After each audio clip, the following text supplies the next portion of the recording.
Selama ini, pembelajaran sering dipahami sebagai proses guru mengajar dan siswa mendengar. Model pembelajaran seperti ini merupakan model pembelajaran tradisional.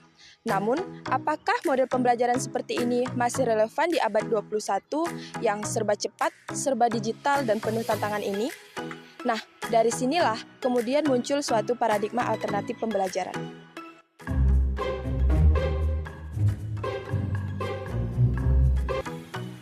Paradigma alternatif pembelajaran adalah salah satu cara pandang dalam dunia pendidikan yang muncul akibat dari paradigma tradisional atau paradigma lama, yang dimana guru sebagai pusat dari sistem belajar mengajar. Hal ini menyebabkan siswa lebih kurang aktif dan kurang kritis dalam kegiatan belajar mengajar. Sehingga paradigma ini berevolusi menjadi paradigma alternatif pembelajaran yang baru atau modern, yang dimana siswa lebih aktif dan berperan penting dalam kegiatan belajar mengajar. Hal ini bertujuan agar siswa lebih kritis dan lebih aktif dalam kegiatan belajar mengajar. Seiring masuknya era abad ke-21, pendidikan dituntut untuk menciptakan generasi yang memiliki keterampilan 4C. Yang pertama, critical thinking, yang kedua, kreatif, yang ketiga, collaboration, dan yang keempat, communication.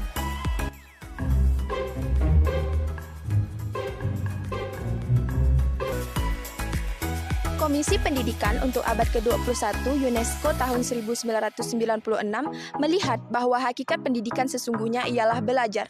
Selanjutnya dikemukakan bahwa pendidikan memiliki 4 pilar utama. Yang pertama, belajar untuk mengetahui. Artinya, belajar bukan hanya soal menghafal, tapi juga untuk memahami pengetahuan agar bisa digunakan untuk memahami lingkungan sekitar, berkomunikasi, dan mengembangkan keterampilan dalam hidup. Yang kedua, belajar untuk melakukan. Artinya, bukan hanya tahu teori, tapi juga bisa mempraktikkan langsung pengetahuan dalam tindakan nyata. Yang ketiga, belajar hidup bersama. Ini artinya belajar bagaimana berhubungan baik dengan orang lain, menghargai perbedaan, menghindari konflik, dan kerjasama yang harmonis. Dan yang keempat, belajar untuk menjadi diri sendiri.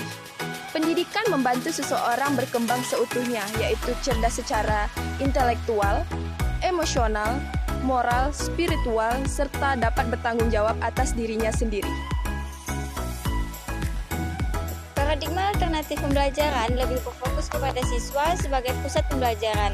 Oleh karena itu, strategi yang digunakan harus mendorong keterlibatan siswa dalam berpikir kritis, kreatif, serta kolaborasi. Apa saja sih strategi alternatif pembelajaran?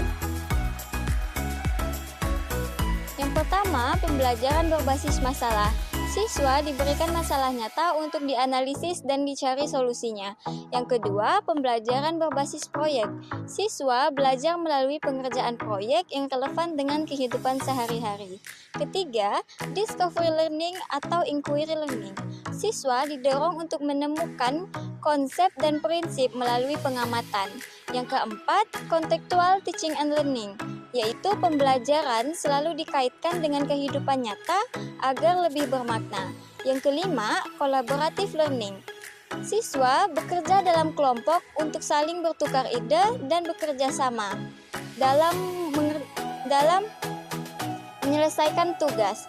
Yang keenam, pembelajaran berbasis teknologi, yaitu pemanfaatan teknologi untuk memperkaya proses pembelajaran. Yang ketujuh, assessment authentic, yaitu penilaian tidak harus melalui ujian tertulis, bisa dari proses, hasil proyek, atau performa siswa. Contohnya, dalam pelajaran kewirausahaan, siswa bisa diminta untuk membuat bazar kecil, yang dimana ini bertujuan untuk mengasah dan membuat mereka semakin berpengalaman dalam dunia kewirausahaan.